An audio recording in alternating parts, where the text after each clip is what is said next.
पेशी ऊतक, पेशी ऊतक अनेक लंबे, ठीक है, बेलनाकार तंतुओं यानी कि रेशियो फाइबर से मिलकर बने होते हैं जो समानांतर पंक्ति में व्यवस्थित होते हैं।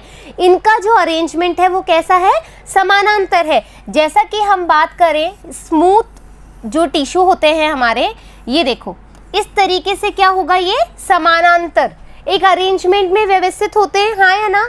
ये तंतु कई सूक्ष्म तंतुओं से बने होते हैं, इसके अंदर बहुत सारे सूक्ष्म तंतु पाए जाते हैं जो कि क्या कहलाते हैं, मायोफिब्रिल, है ना, क्या कहलाते हैं, मायोफिब्रिल। अब मायोफिब्रिल हमें कैसे याद होगा बच्चों, मायो का जो मतलब होता है, देखो फिब्रिल यानी कि फिब्रिल का मतलब हो गया तंतु या फिर रेशे, हाँ या ना। फिब्रिल का क्या मतलब हो गया, या तो तंतु या फिर रेशे। मायो का क्या मतलब है, मायो का यहाँ पर मतलब होता है मसल्स। क्या मतलब होता है, मसल्स। और हम मसल्स के बारे में तो पढ़ रहे हैं, हाँ या ना। तो हमें समझ में क्या आया कि ये तंतु कई सूक्ष्म तंतुओं से मिलकर बना होता है जिसको पेशी तंतुक, पेशी तंतुक यानी पेशी यानी कि मसल, ठीक है, तंतु यानी फाइब्रिल, तो क्या हो गया, मायो प्लस फाइब्रिल यानी कि मायोफिब्रिल यानी कि पेशी तंतुक में ये बन जाता है जब बहुत सारे तंतु यहाँ पर इकट्ठा हो जाते हैं। तो क्लियर हो गई बात। समस्पेशी तंतु समन्वित होकर के यानी एक ही रूप में इकट्ठा होकर के क्या करते हैं, उद्दीपन के कारण संकुचित हो जाते हैं। अब क्या हुआ, मैंने क्या किया, मैंने प्रेस पड़ी हुई थी, है ना, जिसपे अपन कपड़े प्रेस करते हैं, वो प्रेस पड़ी हुई थी, मैं वो गर्म थी, मुझे नहीं पता था, ठीक है, मैंने हल्का सा टच किया, ओ, है ना, मैंने क्या किया, झटके से मेरा हाथ हटा लिया। उसमें क्या हुआ, नर्वस सिस्टम ने भी काम किया और इसके अलावा मसल टिश्यूज ने भी काम किया।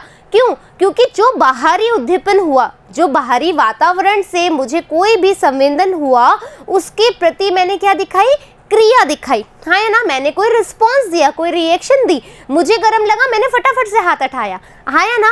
तो हमने क्या बोला, जो पेशी ऊतक हैं, जो हमारे मसल टिश्यूज हैं, वो क्या कर रहे हैं, बाहरी वातावरण के जो उद्दीपन है, जो भी क्रियाएं हो रही है उसके प्रति हम क्या दे रहे हैं, रिस्पॉन्स कर रहे हैं, रिएक्शन दे रहे हैं। Get my point.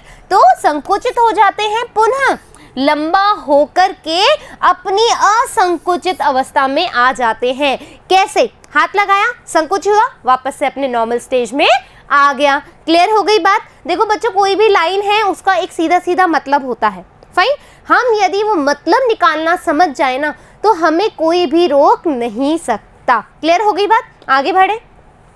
पेशी ऊतक की क्रिया शरीर वातावरण में होने वाले जो परिवर्तन हो रहे हैं, जो हमारे वातावरण में परिवर्तन हो रहे हैं, उसके अनुरूप हम लोग क्या करते हैं, रेस्पॉन्स देते हैं।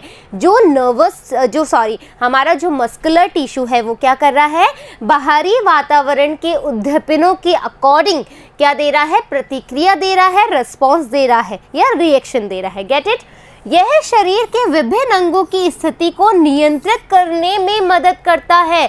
मोस्ट इम्पॉर्टेंट थिंग क्या है बच्चों, मोस्ट इम्पॉर्टेंट थिंग कि जो हमारा जो मसल्स टिश्यू है वो क्या करता है, बाहरी जो वातावरण में क्रियाएं हो रही है और जो हमारी जो मसल्स मूवमेंट है इसको क्या कर रहा है, कंट्रोल कर रहा है। तो कौन कौन से, जैसे 3 प्रकार के हम पढ़ेंगे अभी आएगा जब, तो 3 प्रकार में कौन सा है जो टिश्यू का टाइप है जो कि नियंत्रण करने में सक्षम है और कौन सा नहीं है। दैट मीन जो वॉलेंट्री है वो कौन से हैं, इनवॉलेंट्री है वो कौन से हैं, वो भी हम डिस्कस करेंगे। सामान्यतः शरीर की सभी गतियों में पेशियां प्रमुख भूमिका निभाती है, यानी कि बेस्ट वर्क। यदि आपसे पूछेगा जाए कि मुख्य कार्य क्या है पेशी ऊतक का, तो आप क्या बोलोगे, मूवमेंट में। हम मूवमेंट कर रहे हैं, है ना, मैं भाग रही हूँ, मूवमेंट कर रही हूँ, हाँ है ना, मैं चल रही हूँ, मूवमेंट कर रही हूँ, मैं आईज को ब्लिंक कर रही हूँ, मूवमेंट कर रही हूँ, मेरा जो अंदर से जो ब्लड सर्कुलेट हो रहा है, पंप हो रहा है, हाँ है ना, वो क्या हो रहा है, अंदर भी मूवमेंट चल रहा है। तो इस मूवमेंट के लिए रिस्पॉन्सिबल कौन है, हमारा ये हमारा पेशी ऊतक ना। बार बार मुझे नर्वस सिस्टम इसलिए आ रहा है क्योंकि नर्वस सिस्टम भी हमारे जो इंटरनल जो ऑर्गन होते हैं उसको कंट्रोल करने में हेल्प करता है, तंत्रिका तंत्र, हाँ है ना, जो कि मैसेज कन्वे करता है, इसलिए। ठीक है, तो पेशी ऊतक क्या कर रहा है, हमारे मूवमेंट को कंट्रोल किए हुए होता है, मूवमेंट के लिए रिस्पॉन्सिबल होता है। फाइन। तो पेशी उत्तक बेसिकली कितने टाइप के होते हैं बच्चों? 3 टाइप्स के होते हैं। कौन कौन से होते हैं? ये देखो diagram, type of muscle cells. Muscle cells that means हम बात कर रहे हैं पेशी उत्तकों के बारे में। तो बेसिकली 3 तरह के होते हैं। कौन सा? स्केलेटन मसल, ठीक है, दूसरा है कार्डियक मसल, और थर्ड वन इज है हमारा स्मूथ मसल, यानी कि जो स्मूथ है हम उसको बोलेंगे चिकनी पेशी, ठीक है, कार्डियक को हम बोलेंगे हृदय पेशी, और जो मसल है उसको हम बोलेंगे कंकाल पेशी, जो स्केलेटन वाला है। क्लियर हो गई बात? अब जो इसके डायग्राम है वो कैसे कैसे है, ये देखो बच्चों, यहाँ पे आपको मैं थोड़ा सा डायग्राम को एलोबरेट कर रही हूँ कि किस तरीके से होता है। इससे क्या होगा, आप डिफरेंस निकाल पाओगे कि हृदय पेशी, चिकनी पेशी और जो स्केलेटन यानी कंकाल पेशी है, बेसिकली उसमें डिफरेंस क्या है, आप डायग्राम के थ्रू भी निकाल सकते हो। ठीक है, तो कैसे किया हमने, ये आप डायग्राम देख रहे हो, यहाँ पर इस तरीके का कुछ डायग्राम बना हुआ है, हाँ या ना। यहाँ पर कुछ इस तरीके के गोले भी आपको दिखाई दे रहे हैं। तो बच्चों, ये जो गोले हैं वो गोले क्या है हमारे यहाँ पर, ये जो है वो है न्यूक्लियस, ठीक है, क्या है, न्यूक्लियस यानी कि केंद्रक। अब देखो यहाँ पर केंद्रक बहुत सारे दिख रहे हैं, हाँ ना। अब जब अपन कार्डियक में देखेंगे, हृदय पेशी में देखेंगे, तो यहाँ पर भी क्या है, बहुत सारे केंद्रक हमें दिख रहे हैं। बट जब हम चिकनी पेशी के बारे में बात करेंगे, तो चिकनी पेशी में आप देखोगे कि एक सेल के पास एक ही केंद्रक है, हाँ है ना, यानी कि हम बोल सकते हैं सिंगल न्यूक्लियस यहाँ प्रेजेंट है, यहाँ पे मल्टी न्यूक्लियस प्रेजेंट है, हाँ है ना। तो क्या बोला, जो हृदय पेशी है और कंकाल पेशी है, वहां पर जो न्यूक्लियस की संख्या है वो मल्टी है ना, मल्टी न्यूक्लियस है यहाँ पर। लेकिन जब हम स्मूथ मसल की, चिकनी पेशी की बात करेंगे, तो वहां पर एक ही हमें क्या पाया जा रहा है, न्यूक्लियस प्रेजेंट है ना। और क्या होगा कि कहाँ कहाँ, अब आपको क्या ध्यान देना है, ठीक है, सबसे पहले तो हमें देखना है कि किस तरह की कोशिका है, दैट मीन्स इसमें कितने तरह के केंद्रक पाए जा रहे हैं, कितनी संख्या में, ठीक है, पहली बात। दूसरी बात, ये कहाँ कहाँ पाए जाते हैं, इनका अकरेंस कहाँ कहाँ पाया जा रहा है। थर्ड बात, किस तरीके से ये फंक्शनेबल है, नियंत्रण करती है या नहीं करती है, ये चीज़ देखनी है। कौन कौन से ऑर्गन में ये प्रेजेंट है, दैट मीन्स अकरेंसी, ठीक है, और इसकी क्या स्पेसिफिक क्वालिटी है, ये तीनों एक दूसरे से डिफरेंट कैसे हैं वो भी हमें देखना है। तो हमें 4 बातें ध्यान रखनी है, क्या क्या, एक तो किस तरह का इनका आकार है, ठीक है, दूसरा कितना इनमें न्यूक्लियस पाया जा रहा है, तीसरा इनके कार्य क्या है, चौथा इनका अकरेंस क्या है। फाइन, तो स्टार्ट करते हैं अपन। सबसे पहले कंकाल पेशी, कंकाल पेशी यानी कि स्केलेटल टिश्यू या स्केलेटल सेल की हम बात कर रहे हैं। तो यहाँ पर ये मुख्य रूप से कंकाली अस्थि से जुड़ी रहती है। 1 मिनट में कलर चेंज कर लो बच्चों। यह मुख्य रूप से कहाँ पाई जा रही है, कंकाली अस्थि से जुड़ी रहती है, यानी कि जो स्केलेटल होता है हमारा, जो पूरा आपने देखा हो ना कंकाल तंत्र, तो वो आपस में जुड़ा हुआ है। तो वो किससे जुड़ा हुआ है, कंकाल पेशी उसमें प्रेजेंट होती है। और उदाहरण क्या है, प्रारूप पेशी जैसे द्विशिरिस्का है ना, देखो द्विशिरिस्का, ठीक है, ये 2 अलग अलग, मैंने ऐसे क्यों ऐसे संधि विच्छेद कर दिया इस शब्द का, द्वि यानी कि 2 है ना, द्वि यानी कि 2, सिरिस्का, वैसे तो बच्चों अपन सिर इस तरीके से लिखते हैं, हाँ है ना, लेकिन अभी हम यहाँ से इस तरीके से रिप्रेजेंट कर रहे हैं, ठीक है, समझने के लिए ट्रिकी है कि हमें कैसे याद रहेगा। द्विसिरिस्का बोलोगे तो समझ में नहीं आएगा कि क्या, कैसे हमें समझना है। सिर यानी कि यहाँ पर सिर हो गया, यानी कि हेड, फाइन। इसका यानी कि ऐसी कोई पेशी जिसके पास 2 सिर हो, ऐसा कुछ कह सकती हूँ मैं, कैसे कह सकती हूँ ये भी मैं शो करूंगी। यहाँ पर हम बोल रहे हैं प्रारूप यानी कि टिपिकल पेशी जैसे द्विसिरिस्का बाइसेप्स, यानी कि बाय यानी 2, बाइसेप्स 2 सिर वाली, ठीक है, 2 सिर वाली। आपको ये डायग्राम दिख रहा है क्या, यहाँ पर ये डायग्राम दिख रहा है, कलर एक बार चेंज कर लूं। यहाँ पर ये देखो इस तरीके से पेशी जा रही है, एक इधर और एक इधर, एक और ये 2, हाँ या ना। हमें यहाँ पर क्या मिल गया, 2 मिल गया।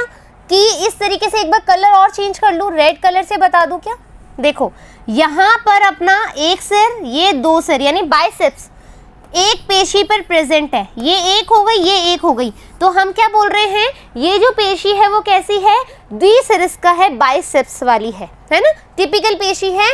और ये रेखीय कंकाल पेशी तंतु क्या हो रहा है, रेखीय कंकाल यानी कि एक लीनियर अरेंजमेंट में, है ना, कैसा करेगा, ये एक लीनियर अरेंजमेंट करेगा और एक समूह में एक साथ समानांतर रूप में पाए जाते हैं। कैसे पाए जाते हैं, एक इक्वल, है ना, एक समानांतर रूप में अरेंज होकर के पाए जाते हैं। कौन, ये वाले पेशी, कौन सी पेशी, कंकाल पेशी। ठीक है, पेशी उत्तक के समूह में चारों ओर कठोर, ठीक है, हार्ड संयोजक उत्तक का आवरण होता है। अब आपसे पूछा जा सकता है कि कनेक्टिव टिश्यू कहाँ पर पाए जा रहे हैं, बेसिकली तो कंकाल पेशी में कनेक्टिव टिश्यू पाए जा रहे हैं। क्यों, क्योंकि जोड़ने में सहायक कर रहा है। संयोजक उत्तक क्या है, जो कनेक्टिविटी दे, जो कनेक्शन बनाए, तो कनेक्शन की रिक्वायरमेंट है, हाँ है ना, एक पेशी को दूसरी पेशी से जोड़ने के लिए कनेक्शन की रिक्वायरमेंट होती है, हाँ है ना। तो हमें यहाँ पर पता हो गया कि जो कनेक्टिविटी टिश्यूज है वो यहाँ पर प्रेजेंट होंगे, किसके लिए, कंकाल पेशियों को आपस में जोड़ने के लिए। क्लियर हो गई बात। तो ये वाला डायग्राम है। पहली बात क्या है, अब मैं यहाँ पर जो लिख रही हूँ उसके बारे में, किसके बारे में, कंकाल पेशी के बारे में, इसकी क्या क्या जो है क्वालिटीज है। सबसे पहले ये क्या है, मल्टी न्यूक्लिएटेड है, हाँ या ना, मल्टी न्यूक्लिएटेड यानी कि बहुकेंद्र की, बहुकेंद्र की, है ना, मल्टी न्यूक्लिएटेड है यानी कि बहुकेंद्र की है, पहली बात। अब दूसरी बात, एक मिनट रुकिए बच्चों अपना, ठीक है, चिकनी पेशी स्टार्ट हो रहा है, दैट मीन्स हमारा कंकाल पेशी यहीं पर ही है। पहली बात है ये मल्टी न्यूक्लिएटेड है। दूसरी बात क्या है बच्चों, आप देख रहे हो कि ये आपस में कनेक्टेड है, कनेक्टेड है, हाँ या ना। अब ये कनेक्टेड होते हैं तो ये इस तरीके से इनका डायग्राम होता है, यहाँ देखो, ठीक है, इस तरीके से डायग्राम होता है, 1 2 3, ठीक है। यहाँ पर समझने वाली बात है, गौर करना जरूरी नहीं है जो आपकी बुक में है वही चीज पूछी जाए, नीट के लिए इंपॉर्टेंट चीजें हैं क्या। ये देखो यहाँ पर आपको ये लाइन दिख रही है, यहाँ पर ये आपको लाइन दिख रही है बच्चों, इसको हम बोलते हैं स्ट्रिएटेड। क्या बोलते हैं, स्ट्रिएटेड। क्या बोलते हैं, स्ट्रिएटेड, ठीक है, स्ट्रिएटेड बोलते हैं। क्यों बोलते हैं स्ट्रिएटेड, देखो ये है हमारी, ठीक है, हम बात कर रहे हैं कंकाल पेशी की, है ना, स्केलेटन मसल की। अब यहाँ पर, ठीक है, यहाँ पर एक कोशिका है जहाँ पर बहुत सारी मसल्स पाई जा रही है, यानी कि क्या पाई जा रही है, हमारे पास मसल्स पाई जा रही है। अब इन मसल्स में क्या हो रहा है बच्चों, एक बार इधर जाके मैं देख रही हूँ, ये जो मसल्स हैं यहाँ पर देखो एक बार, ठीक है, ये जो मसल सेल्स हैं इसका जो प्लाज्मा मेम्ब्रेन है, ठीक है, मसल्स के प्लाज्मा मेम्ब्रेन को हम बोलते हैं सार्कोलीमा। क्या बोलते हैं, सार्कोलीमा। क्या बोलते हैं बच्चों, सार्कोलीमा। किसको, मसल सेल के प्लाज्मा मेम्ब्रेन को हम बोलते हैं सार्कोलीमा। याद रखना है आपको कि भाई जो प्लाज्मा मेम्ब्रेन है इसको क्या बोलेंगे, हाँ, सार्कोलीमा। समझ में आ गया, किसको, मसल्स वाले को। फिर हम बोल रहे हैं कि ये सार्कोलीमा जो है ना, अब इसके अंदर भी क्या होगी, ये न्यूक्लियस है, यहाँ पर ये क्या बनाई है मैंने, ER बनाई है।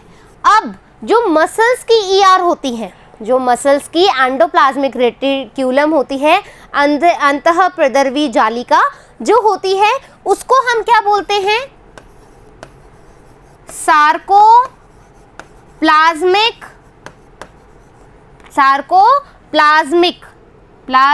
सॉरी गलत लिख दिया स्पेलिंग, सार्कोप्लाज्मिक रेटिकुलम, ठीक है। हम जो पेशी उत्तक है उसकी जो ER होती है उसको हम बोलते हैं सार्कोप्लाज्मिक रेटिकुलम। क्लियर हो गई, प्लाज्मा मेम्ब्रेन को बोलते हैं सार्कोलीमा। फाइन।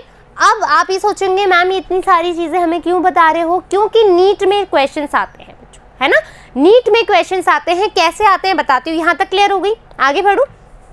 अब क्या हुआ कि हमने बोला कि यहाँ पर अपन ने इलोबरेट कर दिया। अब क्या बोल रही हूँ, ये स्ट्रिएटेड कैसे हो रहा है ना, ये स्ट्रिएटेड कैसे होता है। एक बार इसको मैं रफ कर दूँ क्योंकि अपने पास थोड़ी सी जगह कम है।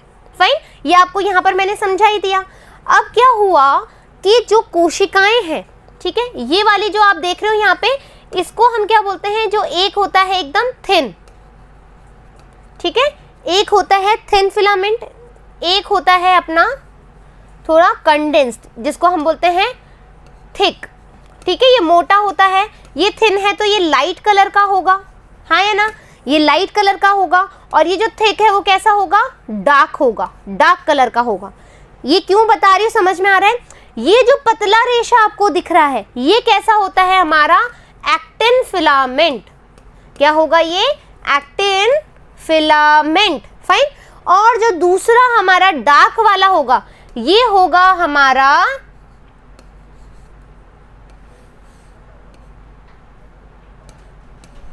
मायोफिलामेंट।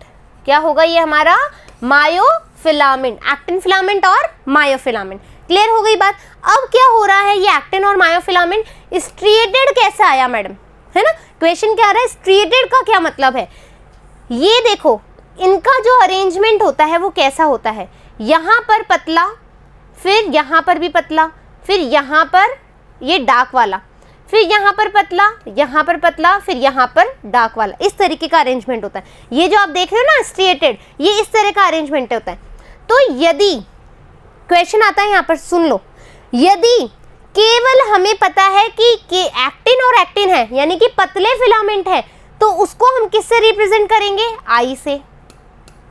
यदि इधर लिख देती हूँ, यदि दोनों पतले फिलामेंट है ना, दोनों पतले फिलामेंट है, इसको आई से रिप्रेजेंट करेंगे। आइसो यानी आई यानी आइसोमेरिक, यानी कि दोनों समान है ना, आइसोमेरिक है, दोनों की समान है। लेकिन यदि ऐसा हुआ, हमने बोला ये पतला फिलामेंट और ये, तो इस दोनों को हम देखेंगे तो इसको हम बोलेंगे ए से रिप्रेजेंट करेंगे। किससे रिप्रेजेंट करेंगे, ए से प्रेजेंट करेंगे। ए से यानी कि आइसोमेरिक, एनोमेरिक, ठीक है, एनो आइसोमेरिक। एन आइसोमेरिक का मतलब होता है कि असमान है, एन आइसोमेरिक, एन आइसोमेरिक, और आइसोमेरिक यानी कि समान, एन आइसोमेरिक यानी कि असमान, ठीक है। तो ये क्या हो गया, असमान हो गया। अब क्या हुआ, इधर एक लाइन होती है जिसको हम बोलते हैं Z, ठीक है।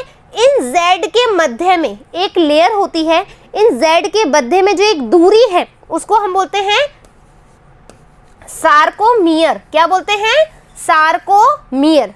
आया समझ में। अब हम वापस से बात करेंगे, अब हम सांस लेंगे और वापस से बात करेंगे। क्यों, क्योंकि मुझे लगता है कि बहुत ज़्यादा खिचड़ी पक गई है, तो वापस से मैं समझा रही हूँ, कम टू द पॉइंट, ठीक है। हमने बोला कि जो कंकाल पेशी है उसके बारे में पढ़ा हमने, ठीक है। ये स्केलेटल मसल्स होती हैं, ये आपस में जुड़ी हुई होती है, ये पैरेलल होती हैं। फिर हमने बोला एक्स्ट्रा फीचर्स क्या है ना। एक्स्ट्रा फीचर्स, पहला हमने बोला मल्टी न्यूक्लिएटेड होती है, 1 2 3, ठीक है। फिर हमने बोला ये स्ट्रिएटेड होती है। स्ट्रिएटेड का क्या मतलब है, ये नीट के लिए इंपॉर्टेंट है बच्चों, नीट पे क्वेश्चन आते हैं इसलिए मैं बता रही हूँ। ये स्ट्रिएटेड होती है ना।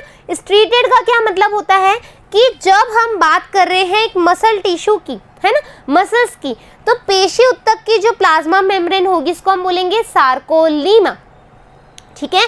और जो इसकी ER होगी उसको बोलेंगे सार्कोप्लाज्मिक रेटिकुलम। याद हो गया, ये 2 चीज़ मैंने यहाँ बताई। फिर मैंने बताया कि जो स्टीरिएटेड है वो कैसे, तो बच्चों कुछ जो रेशे होते हैं वो होते हैं थिन यानी पतले, तो कैसे होंगे, लाइट होंगे, लाइट होंगे। उसको हम क्या बोलेंगे, एक्टिन फिलामेंट। फिर हम बोल रहे हैं थिक और डार्क है, मोटे हैं और डार्क है, इसको हम बोलेंगे मायोफिलामेंट, ठीक है, मायोफिलामेंट बोला। अब ये जो एक्टिन और मायोफिलामेंट है इनका अरेंजमेंट ऐसे होता है, थिन थिन फिर मायोफिलामेंट, थिन थिन फिर डार्क फिलामेंट, इस तरीके से। अब यदि दोनों जगह एक जैसे ही हैं, एक्टिन फिलामेंट ही है, तो हम उसको बोलेंगे आइसोमेरिक। आइसोमेरिक यानी कि समान है, इसको रिप्रेजेंट करेंगे अपन आई से, ये बात बोली। फिर मैंने बोला कि नहीं, ये तो एक्टिन फिलामेंट भी है और मायोफिलामेंट भी है, यानी दोनों जुड़े हुए हैं, तो दोनों को हम किससे रिप्रेजेंट करेंगे, ए से।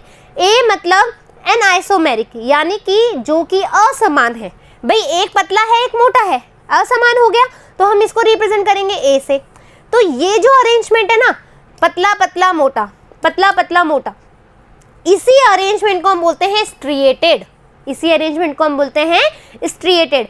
तो जो पेशी ऊतक होते हैं वो बच्चे स्ट्रिएटेड होते हैं। एक्स्ट्रा चीज़ें हैं। अब एक और चीज़ हमारे पास है कि हमने जो बोला था कि जो हमारी पेशी ऊतक है वो क्या करती है, हमारे बाहरी वातावरण के उद्दीपनों को कंट्रोल कर सकती है। हम हमारे मूवमेंट को कंट्रोल कर सकते हैं, हाँ या ना, कर सकते हैं। स्केलेटन मसल से कंट्रोल होती है। तो इन कंट्रोल मसल को क्या बोलते हैं अपन, वॉलेंट्री। क्या बोलते हैं, वॉलेंट्री मसल्स। वॉलेंट्री का मतलब होता है कंट्रोल करना। क्या होता है, कंट्रोल यानी कि नियंत्रण, यानी कि नियंत्रण करना, कंट्रोल करना यानी कि नियंत्रण करना। तो जो पेशी कंकाल है, जो कंकाल पेशियां हैं वो क्या कर रहा है, कंट्रोल कर रहा है, यानी कि ये वॉलेंटियर जो मसल्स होती हैं वॉलेंट्री मसल्स है। ठीक है, क्लियर हो गई बात। क्यों बता रही हूँ ये एक्स्ट्रा फीचर, क्योंकि जब आपसे नीट में क्वेश्चन पूछे जाते हैं कि जो पेशी ऊतक है उसमें से वॉलेंट्री मसल्स बताओ, तीनों एग्जाम्पल देंगे, आप कौन सा बताओगे। अभी जब अपन तीनों पढ़ लेंगे तो मैं आपसे क्वेश्चन दोबारा पूछूंगी। आया यहाँ तक क्लियर हो गया, आशा करती हूँ कि क्लियर हो गया होगा, क्योंकि एक्स्ट्रा चीज़ें हमें साथ में लेकर के चलनी है। नेक्स्ट देखें अपन, चिकनी पेशी यानी कि स्मूथ मसल। स्मूथ मसल, ठीक है, चिकनी पेशी यानी कि स्मूथ मसल। चिकनी पेशी ऊतक की संकुचनशील कोशिका के दोनों किनारे पतले होते हैं, यानी कि ये किस तरीके से अरेंजमेंट में होती है, इस तरीके से। ये जो किनारे हैं, ठीक है, ये कैसे जो किनारे हैं ये कैसे हैं, पतले होते हैं। और ये क्या होता है, सिंगल न्यूक्लिएटेड होता है। ठीक है, मोनोन्यूक्लिएटेड या फिर सिंगल न्यूक्लियस इसमें प्रेजेंट होता है।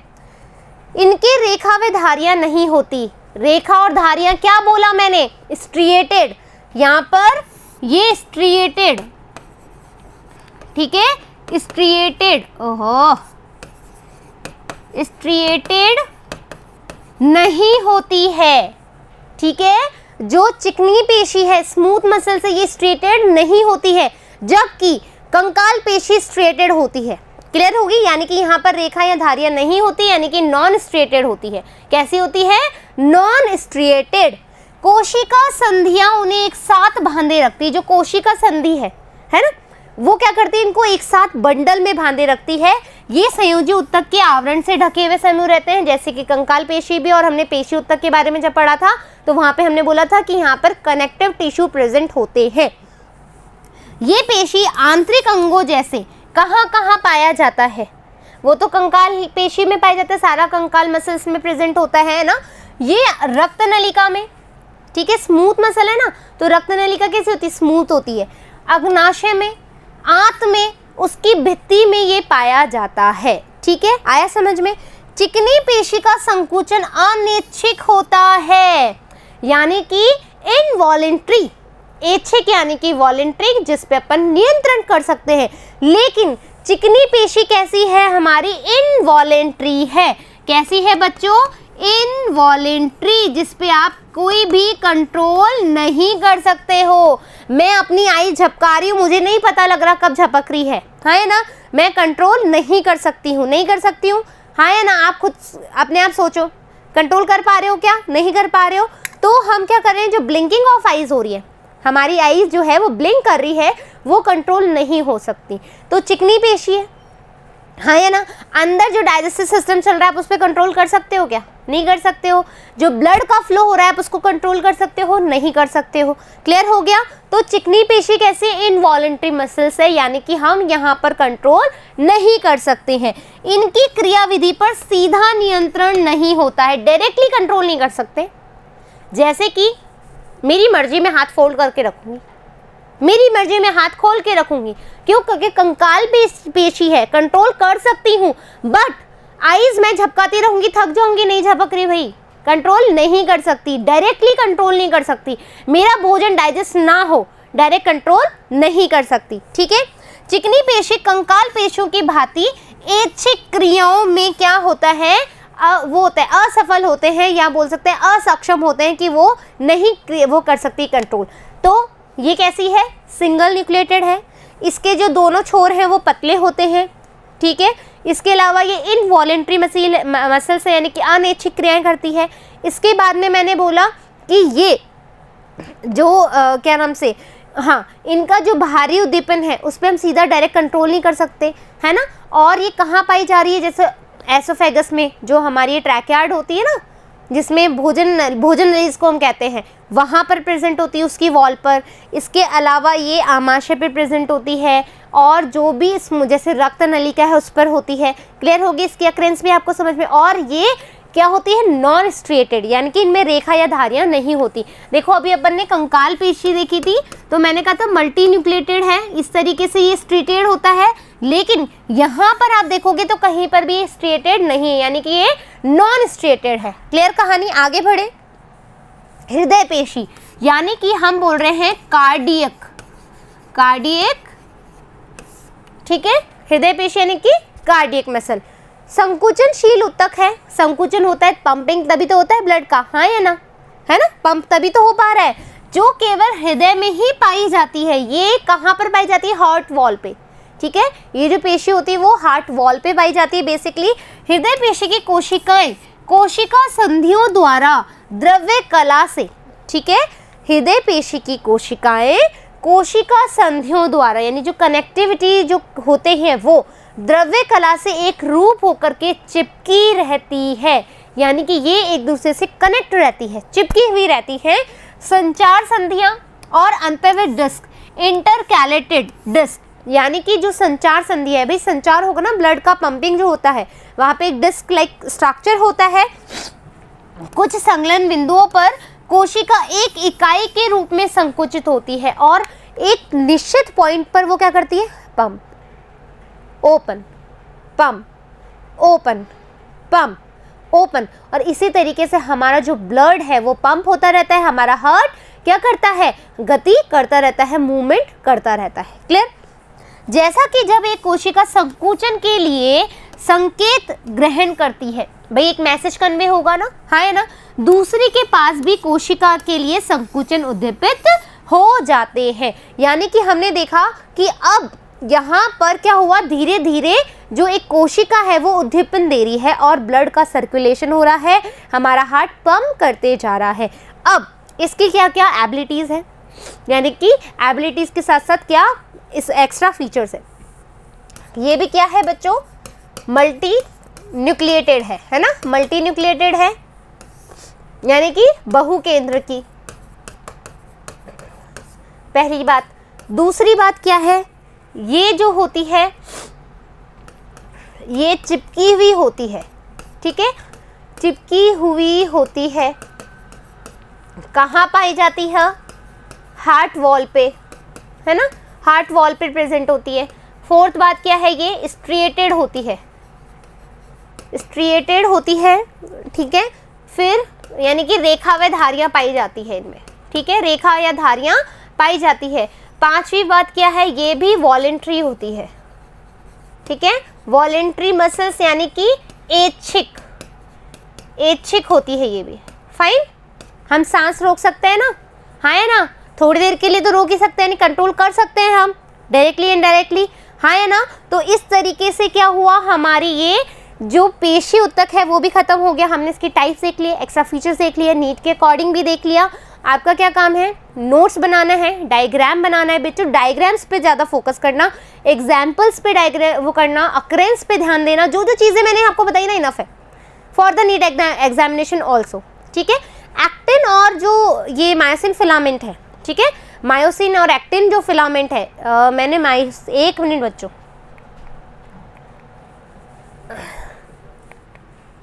ये जो मैंने यहाँ पर मायोसिन होगा बच्चों, ये है ना, मायोसिन फिलामेंट है ना, एक्टिन और मायोसिन, सॉरी है ना, गलती हो गई होगी।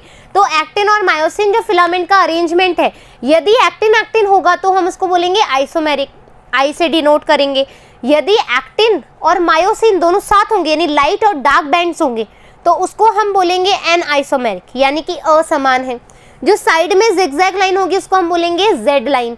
जेड लाइन के बीच में जो मध्य में जो एक गैप है, जो दूरी है, उसको हम बोलेंगे सार्कोमियर। पूछा जाता है what is the meaning of sarcomere या what is sarcomere, define the sarcomere, है ना, उसमें आ जाता है। तो distance between two Z lines, ठीक है, टू जेड लाइन जो डिफरेंस होता है, जो दूरी होती है, उसको हम बोलते हैं सार्कोमियर।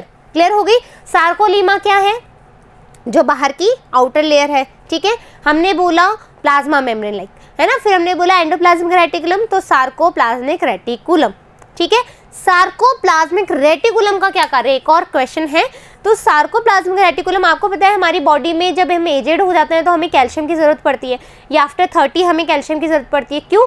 क्योंकि जो हमारी मसल्स का जो कॉन्ट्रैक्शन है वो बच्चों बिना कैल्शियम के नहीं हो सकता, ठीक है। तो रेटिकुलम जो है वो क्या करती है, कैल्शियम का जो ट्रांसपोर्ट होता है उसको क्या करती है, कंट्रोल करती है। नीट के लिए क्वेश्चन बहुत इंपॉर्टेंट है, जो हमारी ईआर है यानी कि सार्कोप्लाज्मिक रेटिकुलम है, उसका बेसिकली क्या वर्क है, ये कैल्शियम का ट्रांसपोर्ट करती है between the muscles for the contraction.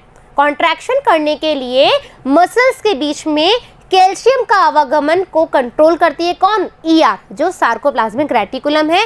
इस तरीके से आपका ये टॉपिक फिनिश, ठीक है। नोट्स बना लेना बच्चों, कोई भी प्रॉब्लम है तो कमेंट बॉक्स में कर सकते हैं। फिर मिलेंगे नेक्स्ट पार्ट के साथ में। धन्यवाद।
धन्यवाद।